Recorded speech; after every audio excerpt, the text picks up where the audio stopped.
இன்னைக்கு சாட்டர்டே ஆச்சே, அதான் திருப்பதி போகலான்னு சொல்லிட்டு கிளம்பிட்டேன். ஓ வெயிட், யூகேல இருந்துட்டு இவன் என்ன திருப்பதின்னு சொல்கிறான்னு பார்க்குறீங்களா? ஆமாங்க, இந்தியாவில் எப்படி திருப்பதி ரொம்ப ஃபேமஸோ அதே மாதிரி இங்கே யூகேல பர்மிங்கமில் இருக்க ஸ்ரீ பாலாஜி டெம்பிள் ரொம்ப ஃபேமஸான ஒரு கோயில். அது ஒரு மினி திருப்பதினே சொல்லலாம். ஸோ காலையிலே கிளம்பிட்டேன். கிளைமேட் ரொம்ப நல்லா இருந்துச்சு. என்ன ஒன்று, வழக்கம் போல் தனியாக ட்ராவல் பண்ண வேண்டியதாக போச்சு.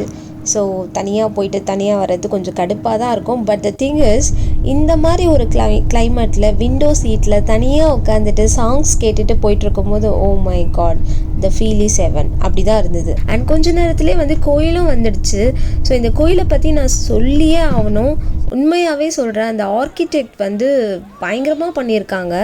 ஸோ அந்த ஆர்கிடெக்சர்ஸ் அண்ட் இந்த கோயிலோட சிற்பங்கள், அந்த கோயில் பார்த்திங்கன்னா நம்ம இந்தியாவில் இருக்க கோயில் மாதிரி இல்லை, கொஞ்சம் டிஃப்ரெண்ட்டாக வந்து பிரிட்டிஷ் ஸ்டைலில் இருந்துச்சு.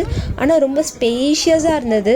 இதோட இன்னொரு சிறப்பம்சம் என்னன்னு பார்த்தீங்கன்னா, இந்த கோயிலில் மூலஸ்தானத்தில் பெருமாள் மட்டும் இல்லாமல் இன்னும் அடிஷ்னலாக சிவன் அண்ட் சாய்பாபா டெம்பிள், அப்புறம் முருகர் டெம்பிள், பிள்ளையார் டெம்பிள், பெருமாளோட அவதாரங்கள் எல்லாம் வந்து சிலையாக வச்சுருந்தாங்க. அதெல்லாம் பார்க்க ரொம்ப நல்லா இருந்தது. ஸோ அப்படியே கோயில் பார்த்துட்டு பிரசாதம்லாம் சாப்பிட்டுட்டு லட்டு ஒரு லட்டு 5 பவுண்ட். 5 பவுண்ட்னா இந்தியன் மணிக்கு வந்து 500 ரூபா வரும், 500 ருபீஸ். ஸோ அழகாக ஒரு லட்டு சாப்பிட்டுட்டு திரும்பவும் தனியாக ட்ரெயினில் கிளம்பி வந்துட்டேன். It was nice experience. I blessed.